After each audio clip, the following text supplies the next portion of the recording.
What if I told you that one of the most devastating corporate hacks in American history didn't involve a single line of malicious code? No malware, no breaking through firewalls, no genius-level exploits, just a phone call. A hacker dialed an IT help desk, said the words, "I don't have a password, so I can't connect." And the support agent on the other end replied, "Oh, okay. So let me provide the password to you."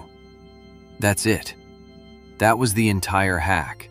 And it ended up costing Clorox, yes, the bleach company, $380 million. This is the true story of the cheapest, laziest, most devastating corporate breach you've never heard of. And by the end of it, you're going to want to call your own company's help desk and test them yourself. Let's start in August of 2023.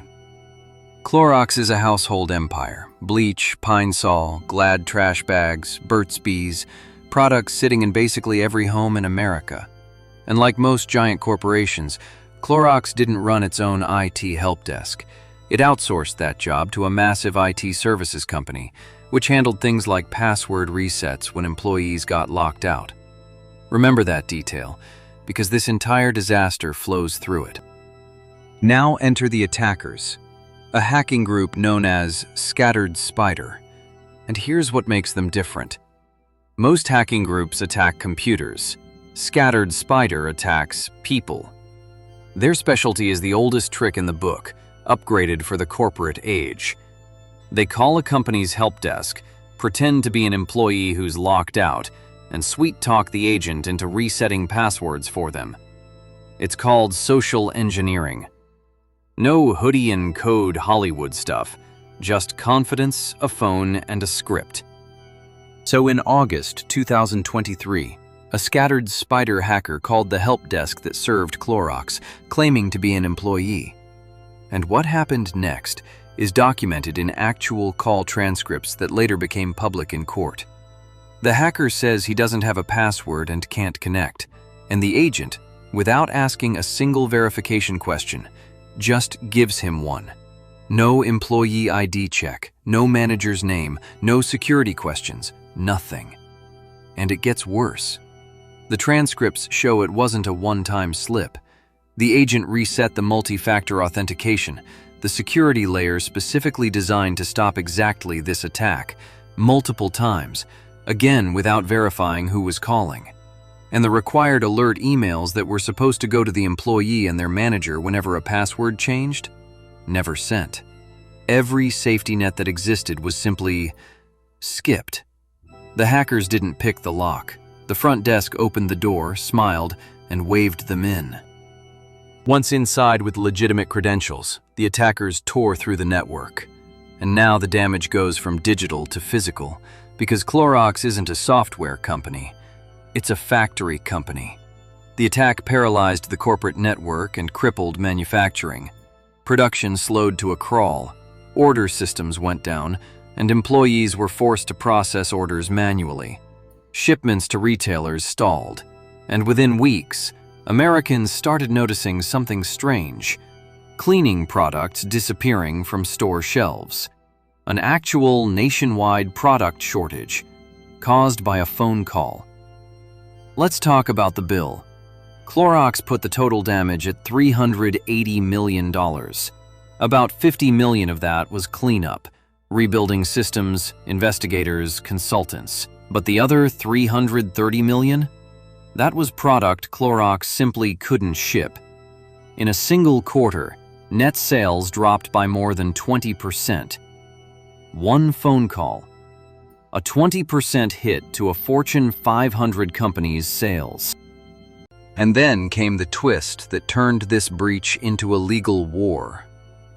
In the summer of 2025, Clorox sued its own help desk provider for the full $380 million, arguing the vendor failed at the one job it was hired to do, and putting those jaw-dropping call transcripts into the public record as evidence.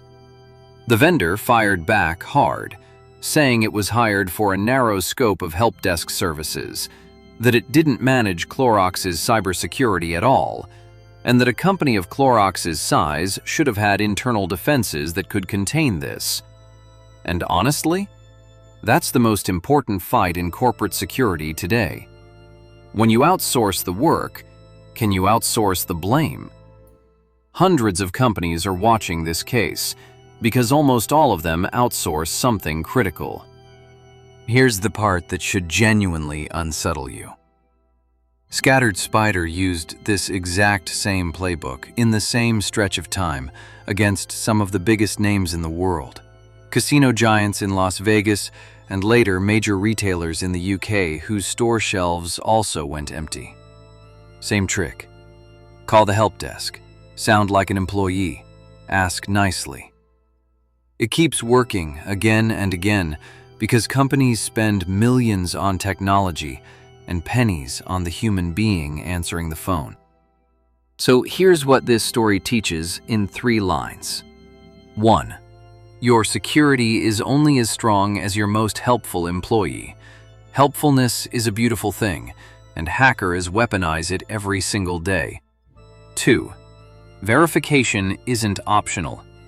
A help desk that resets passwords or MFA without confirming identity isn't a help desk. It's a vending machine for hackers.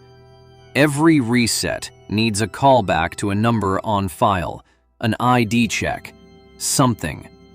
And 3, your vendors are your attack surface.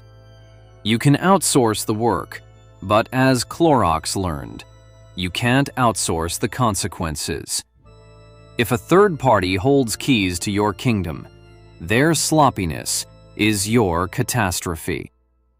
So here's your homework, and I'm serious about this. Ask whoever runs IT at your company one question. What exactly does someone have to prove before we reset their password? If the answer takes more than 5 seconds, you have a problem.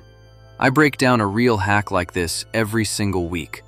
What happened, and exactly how to make sure it doesn't happen to you. So subscribe right now, hit the bell, and tell me in the comments. Do you think the help desk company should pay the $380 million? Or is Clorox passing the blame? Pick a side.